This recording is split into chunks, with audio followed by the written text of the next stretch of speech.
Presented by BTS Pankaj Mishra। Holi का बड़ा चाहिए हमारा डबल अरे बच्चा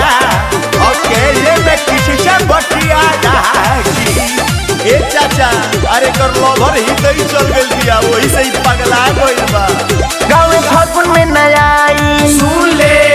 होली ही तई मनाई जान ले गाँव फागुन में नया आई सुन ले होली ही तई मनाई जान ले गाँव फागुन में नया आई होली ही तई मनाई सारा सपना तोर मट्टी में मिला गइल अरे मिला गइल।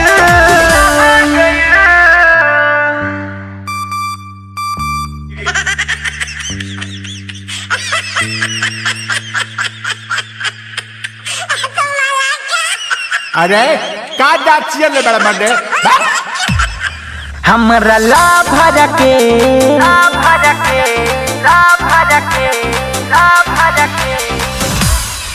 हमरा जानू के ए समय सया गइल होली में ला भर के ए समय सया गइल। हाँ तो तू मैं सजवा के चाटत रहा क्या एक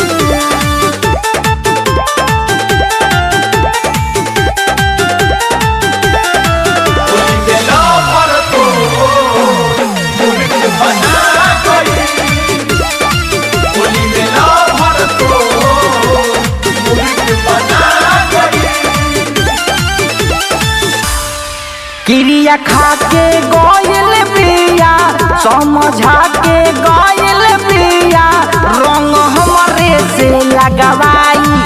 ई बता के गोयल पिया रंग हमारे से लगवाई ई बुला जो ओकर छोड़ी देते आसान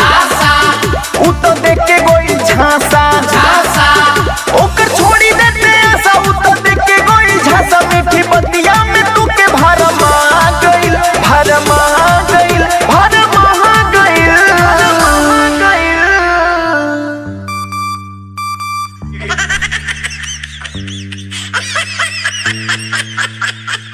सारे मुंह ना देख रहा खाली कर बानर कहीं का हमरा ला भर के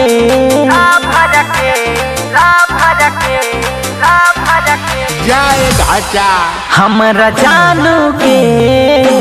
ए समय सया गइल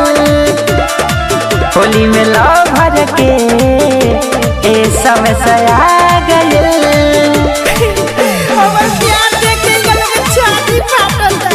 हमनी के काहे फाटी सारे लाया मंजू भइल बड़ा फाटी के टाट ओ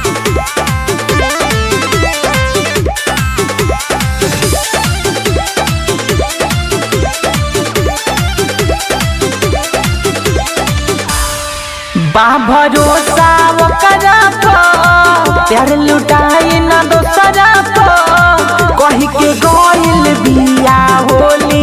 खेलल जाई पोखरा पर कही के गइल बिया हमें से हां तो जो वही के मछरी मार रही जइबे तमा के भीतरी से छछना के रही जइबे तमा के भीतरी से छछना के लागे तोर उजाला भूला गइल अरे भूला गइल। घरे चलल हो ई कृष्णा जैक वाला भेरिया गइल बा ढेर जन तरलू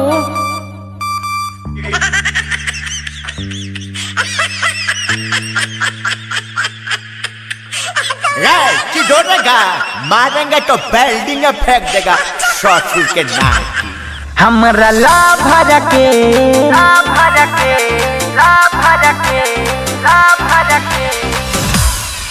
हमरा जानू के ए समय सया गइल होली में ला भर के ए समय सया गइल। देख लो यदि एसएमएस लिख के भेज ले हैप्पी होली काले